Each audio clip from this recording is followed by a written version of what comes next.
اے اہل ایمان، اپنے نزدیک کے رہنے والے کافروں سے جنگ کرو اور چاہیے کہ وہ تم میں سختی پائیں، اور جان رکھو کہ اللہ پرہیزگاروں کے ساتھ ہے۔ اور جب کوئی سورت نازل ہوتی ہے تو بعض منافق پوچھتے ہیں کہ اس سورت نے تم میں سے کس کا ایمان زیادہ کیا ہے؟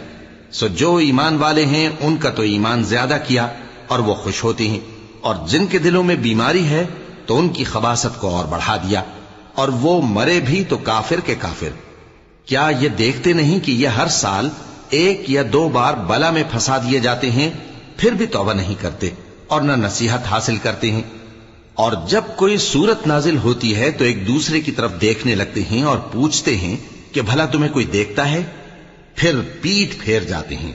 اللہ نے ان کے دلوں کو پھیر رکھا ہے، کیونکہ یہ ایسے لوگ ہیں کہ سمجھ سے کام نہیں لیتے۔ لوگو، تمہارے پاس تمہیں میں سے ایک پیغمبر آئے ہیں، تمہاری تکلیف ان کو گراں معلوم ہوتی ہے اور وہ تمہاری بھلائی کے بہت خواہش مند ہیں، اور مومنوں پر نہایت شفقت کرنے والے ہیں، مہربان ہیں۔